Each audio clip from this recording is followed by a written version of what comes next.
Hello students, myself Deshmukh Singh, Assistant Professor Chemistry, Government College Dhaulpur। MSc final chemistry के elective paper first, जिसका नाम organic synthesis first है, उसके बारे में मैं आपको यहाँ डिस्कस करने जा रहा हूँ। MSc फाइनल केमिस्ट्री में अगर आपका स्पेशलाइजेशन ऑर्गेनिक है तो वहाँ पर 4 इलेक्टिव पेपर हैं जिन्हें हम ऑप्शनल पेपर्स बोलते हैं। उनमें से पहला पेपर हमारा ऑर्गेनिक सिंथेसिस फर्स्ट है, दूसरा ऑर्गेनिक सिंथेसिस सेकंड है जिसे डिस्कनेक्शन अप्रोच के नाम से जानते हैं, तीसरा हेटेरोसाइक्लिक केमिस्ट्री है और चौथा नेचुरल प्रोडक्ट के नाम से पेपर है। तो मैं आपको 2 पेपर्स के बारे में वीडियो डालूंगा, जिसमें से एक पेपर हमारा ऑर्गेनिक सिंथेसिस फर्स्ट है जो कि 50 मार्क्स का होता है और दूसरा पेपर हमारा ऑर्गेनिक सिंथेसिस सेकंड है जिसे हम डिस्कनेक्शन अप्रोच भी कहते हैं, वो भी 50 मार्क्स का है। तो आइए वीडियो के द्वारा हम इस पेपर को देखने का प्रयास करते हैं।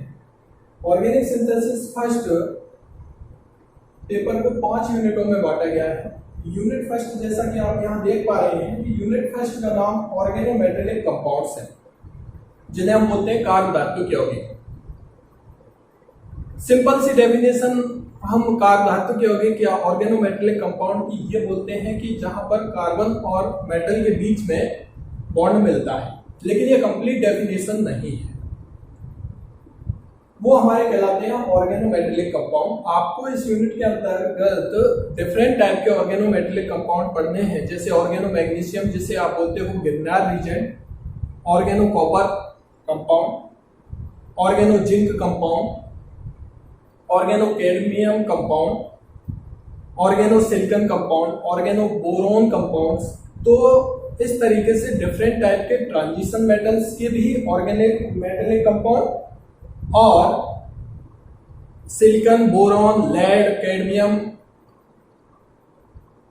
आदि के भी ऑर्गेनोमेटेलिक कंपाउंड आपको इस यूनिट के अंतर्गत पढ़ने हैं। दूसरी यूनिट का नाम हमारा ऑक्सीडेशन है।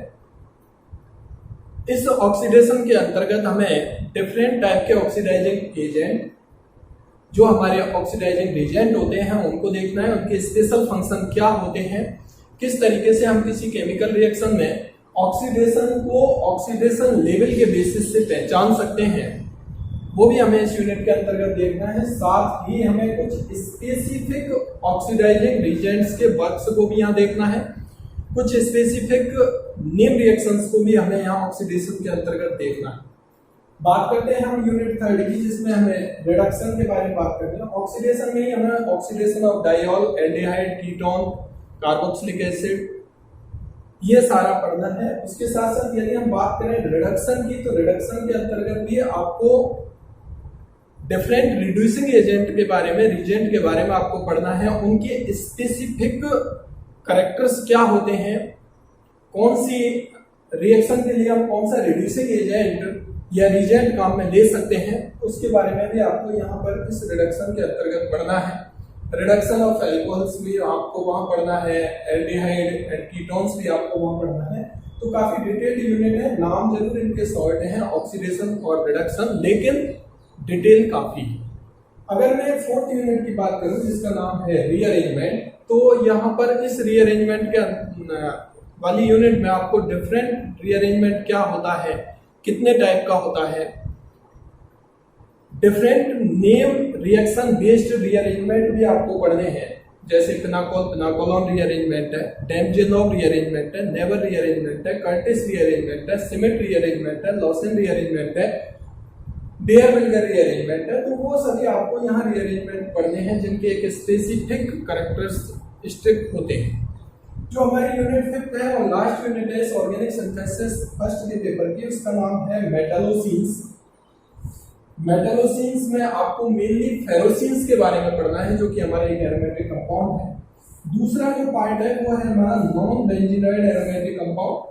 ऐसे एरोमेटिक कंपाउंड जिनमें बेंजीन कंपोनेंट नहीं है लेकिन उनमें एरोमेटिक कैरेक्टर मिलता है। यहाँ पर आपको एजुलीन के बारे में पढ़ना है, यहाँ पर आपको फेरोसीन के बारे में पढ़ना है, यहाँ पर एजुलीन के बारे में आपको मेनली पढ़ना है।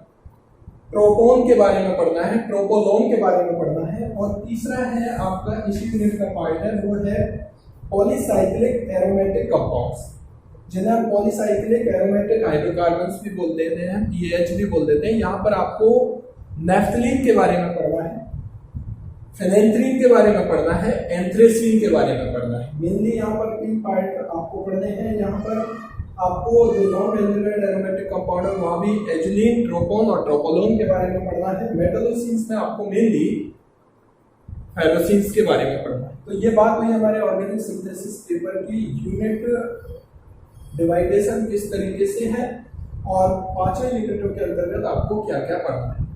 हम यहाँ पर स्टार्ट कर रहे हैं ऑर्गेनिक सिंथेसिस फर्स्ट की यूनिट 4 की, जिसका नाम है रीअरेंजमेंट। रीअरेंजमेंट क्या होता है? तो यदि मैं रीअरेंजमेंट की डेफिनेशन देखूं तो डेफिनेशन रीअरेंजमेंट की होती है मेनली एक वर्ड में यदि मैं कहूं structural reorganisation of the original molecule. Structural reorganisation of the original molecule, इसका अर्थ क्या हुआ? रीअरेंजमेंट हमारा एक ऐसा केमिकल प्रोसेस है जिसमें किसी भी मॉलिक्यूल में bonding of atoms, sequence bonding of atoms change होता है, अर्थात कोई ग्रुप एक एटम से अपना बॉन्ड तोड़ता है और दूसरे एटम पर माइग्रेट कर जाता है। इसका अर्थ यह हुआ, जैसे मैंने यहां लिखा है, chemical process involving breaking and forming of sigma and pi bond. इसका अर्थ यह हुआ कि ऐसा केमिकल प्रोसेस जिसमें कोई भी एक एटम उस मॉलिक्यूल का एक एटम दूसरे एटम पर चला जाए, अपने बॉन्ड को तोड़ता है, दूसरी जगह बॉन्ड बना लेता है। दैट मीन्स यह हुआ कि migration of any atom in any molecule to other place is called rearrangement. That means structural reorganization। उस मॉलिक्यूल का रीअरेंजमेंट के बाद केवल sequence of bonding of atoms change हो जाता है, इसी प्रोसेस को हम बोलते हैं रीअरेंजमेंट। फॉर एग्जांपल यदि मैं बात करूं, जो एग्जांपल मैंने यहाँ लिख रखा है कि मान लीजिए मेरे पास कोई एक कंपाउंड है जिसका नाम है ABW, जिसमें A का W से बॉन्ड बना हुआ है और ABW में AW के साथ बॉन्ड बना हुआ है और A का B के साथ बॉन्ड बना हुआ है। लेकिन यदि इसी कंपाउंड में रीअरेंजमेंट हो जाए और रीअरेंजमेंट होने के बाद इसका sequence of bonding atom ABW, जो कंपाउंड है वो पहले भी ABW, इसका molecular formula, molecular weight same रहता है, केवल स्ट्रक्चर फॉर्मूले में थोड़ा सा अंतर आ जाता है। पहले A और W के बीच में बॉन्ड बना हुआ था, लेकिन रीअरेंजमेंट होने के बाद अब B और W के बीच में बॉन्ड बना हुआ है। पहले से A और B के बीच में है, रीअरेंजमेंट होने के बाद भी A और B के बीच में है, लेकिन A और W के बीच का बॉन्ड टूटता है, B और W के बीच का बॉन्ड बनता है। इसका अर्थ यह हुआ एक ऐसा केमिकल प्रोसेस जिसमें बॉन्ड का बनना और टूटना साथ साथ होता है, चाहे वो सिग्मा बॉन्ड हो चाहे पाई बॉन्ड हो, लेकिन मॉलिक्यूल का मॉलिक्यूलर फॉर्मूला और मॉलिक्यूलर वेट सेम रहता है। केवल स्ट्रक्चरल रीऑर्गेनाइजेशन उस ओरिजिनल मॉलिक्यूल का होता है, तो वही प्रोसेस हमारा क्या कहलाता है? रीअरेंजमेंट कहलाता है। इस रीअरेंजमेंट की प्रोसेस में 3 वर्ड हम काम में लेते हैं। पहला वर्ड होता है माइग्रेशन ओरिजिन, दूसरा वर्ड होता है माइग्रेटिंग ग्रुप, तीसरा वर्ड होता है माइग्रेशन टर्मिनस। इनका अर्थ क्या है? माइग्रेशन ओरिजिन क्या होता है? माइग्रेशन ओरिजिन से मतलब है जहां से बॉन्ड, जिन 2 एटम्स के बीच का बॉन्ड टूटना स्टार्ट होता है, उसे हम बोलते हैं माइग्रेशन ओरिजिन। जहां से बॉन्ड टूटना स्टार्ट होगा वो हमारा कहलाएगा माइग्रेशन ओरिजिन, और उनको नंबरिंग देते हैं हम, और उस नंबरिंग को हम देते हैं 1। जो हमारा माइग्रेशन ओरिजिन होता है, ओरिजिन वो होगा जहां से बॉन्ड टूटना स्टार्ट होगा और वो हमारा कहलाएगा ओरिजिन, और उसको नंबरिंग देते हैं 1। माइग्रेटिंग ग्रुप, माइग्रेटिंग ग्रुप वो ग्रुप होता है जो माइग्रेट होकर के उस मॉलिक्यूल में एक प्लेस से दूसरे प्लेस पर जा रहा है, अर्थात एक एटम से दूसरे एटम पर मूव कर रहा होता है, वो ग्रुप हमारा माइग्रेटिंग ग्रुप कहलाता है। ऐसा ग्रुप जो कि किसी भी मॉलिक्यूल में एक एटम से दूसरे एटम पर डिस्प्लेस हो रहा होता है, माइग्रेट हो रहा होता है, वो ग्रुप हमारा माइग्रेटिंग ग्रुप कहलाता है। माइग्रेशन ओरिजिन और माइग्रेटिंग ग्रुप इन दोनों के बीच के बॉन्ड हमेशा टूटता है, इसलिए इन दोनों की नंबरिंग को हम 1-1 देते हैं। तीसरा जो टर्मिनोलॉजी हम यहाँ काम में लेते हैं वो होता है माइग्रेशन टर्मिनस। टर्मिनस वो प्लेस होता है जहां पर हमारा माइग्रेटिंग ग्रुप माइग्रेट होकर के जाता है।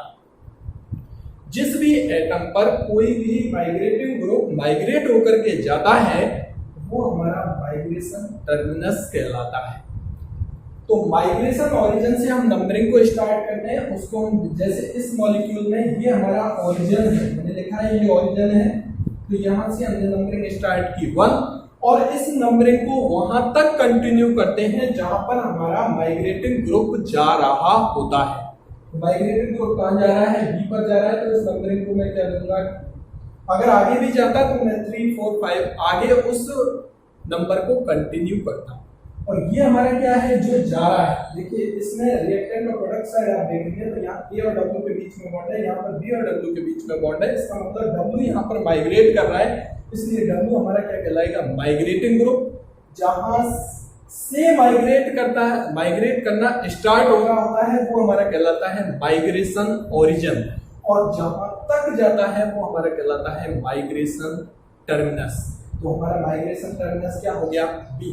इसलिए मैंने बी को लिखा है माइग्रेशन टर्मिनस, ए को लिखा है मैंने माइग्रेशन ओरिजिन और डब्ल्यू को मैंने लिखा है माइग्रेटिंग ग्रुप। तो रीअरेंजमेंट हमारा मेनली एक स्ट्रक्चरल रीऑर्गेनाइजेशन प्रोसेस है जो कि किसी भी मॉलिक्यूल में हो सकता है और उस मॉलिक्यूल को एक्स्ट्रा स्टेबिलिटी मिलती है, उसमें कोई भी sequence of bonding of atoms इस रीअरेंजमेंट के द्वारा चेंज हो जाता है। जो ग्रुप जाता है वो माइग्रेटिंग ग्रुप होता है, जहां से जाता है वो माइग्रेशन ओरिजिन होता है, जहां तक जाता है वो हमारा माइग्रेशन टर्मिनस होता है। नेक्स्ट वीडियो में हम बात करेंगे कि ये जो माइग्रेटिंग ग्रुप होता है वो माइग्रेटिंग ग्रुप किस तरीके से जा सकता है। दो प्रोसेस इसके माइग्रेट करने के हो सकते हैं, हो सकता है वो प्रोसेस इंटरमॉलिक्यूलर हो सकता है वो प्रोसेस इंट्रामॉलिक्यूलर हो। उसके बाद हम नेक्स्ट वीडियो में बात करेंगे टाइप ऑफ रीअरेंजमेंट की, मॉलिक्यूलर रीअरेंजमेंट कितने तरीके का होता है।